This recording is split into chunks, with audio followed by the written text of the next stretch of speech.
Hello అందరూ ఎలా ఉన్నారు? ముందుగా మీ అందరికీ ధన్యవాదాలు.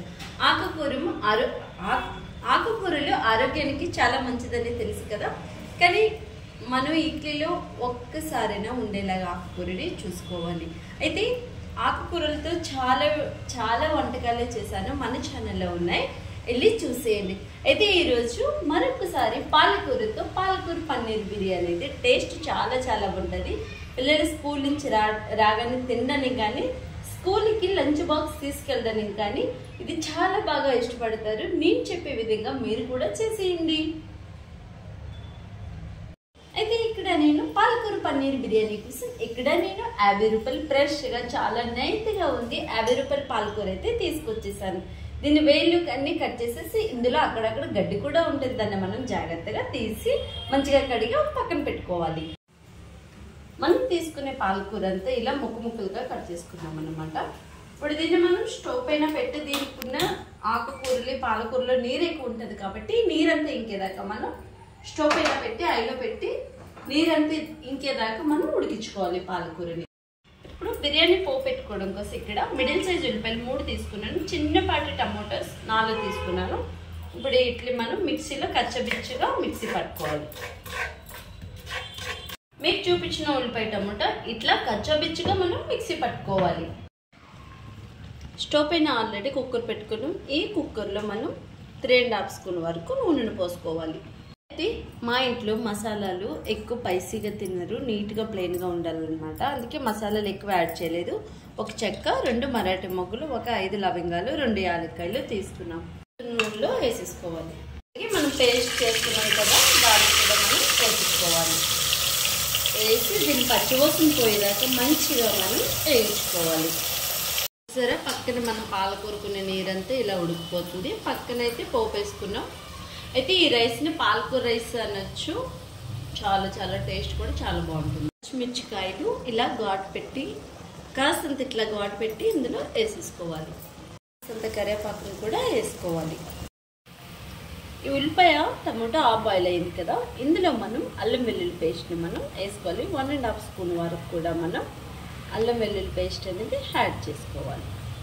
అంత పాలకూర కూడా చూడండి ఉడికి ఇలా నీరంతా ఇంకిపోయి ఇంత అయింది. దీన్ని మనం ఇప్పుడు ఒక ప్లేట్లోకి తీసుకుని ప్యాన్ కింద పెట్టి చల్లారబెట్టుకోవాలి. పన్నీర్ తీసుకున్నాం కదా, దీన్ని చిన్న ముక్కలు మాదిరిగా కట్ చేసుకోవాలి. మసాలా అయితే మంచిగా ఎక్కువ వచ్చింది కదా, మనం ఇప్పుడు కట్ చేసి పెట్టుకున్న పన్నీర్ని కూడా వేసేసుకోవాలి.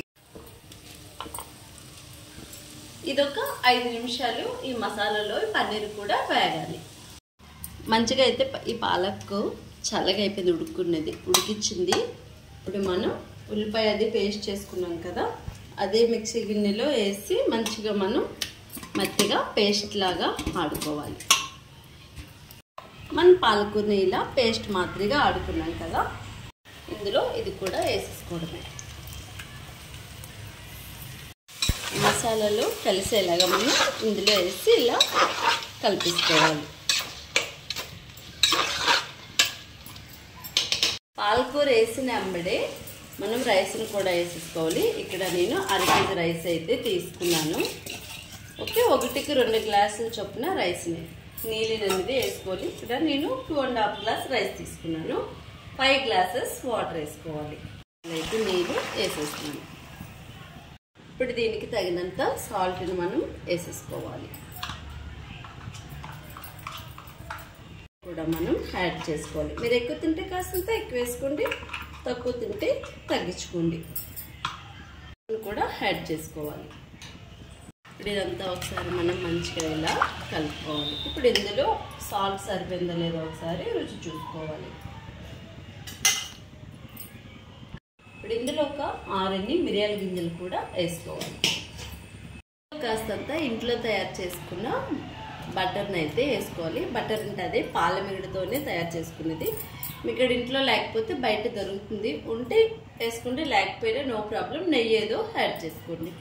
ఒకసారి దీన్ని అంతటిని మంచిగా మనం కలిపేసి మూత పెట్టేసుకొని ఐలో పెట్టి 2 విజిల్లు ఇస్తే సరిపోతుంది.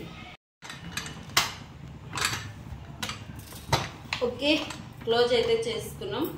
ఐలో పెట్టి 2 విజిల్లు ఇస్తే సరిపోతుంది. మన పాలక్ రైస్ ఇలా రెడీ అయిపోయింది. టేస్ట్ అయితే వేరే లెవెల్. అస్సలు తగ్గేది లేదన్నట్టు ఉంటుంది. ఆకుకూరలతో ఎన్నో రకాలుగా చేసుకోవచ్చు. ఇలా చేసి పెడితే పిల్లలు చాలా ఇష్టంగా తినేస్తారు, అసలు ఒక్క మెతుకు కూడా వదలరు. చాలా చాలా బాగుంటుంది. వీడియో మీకు కూడా నచ్చిందా? ఇలాంటి మంచి మంచి వీడియోస్ కోసం మా ఛానల్ని సబ్స్క్రైబ్ చేసుకోండి. వీడియో కనుక నచ్చితే లైక్ కూడా చేయండి. మంచి సరుకుతో వీడియోతో మళ్ళీ కలుసుకుందాం. అంతవరకు మీ అందరికీ బాయ్ బాయ్. ఆరోగ్యమే మహాభాగ్యమని గుర్తుపెట్టుకోండి.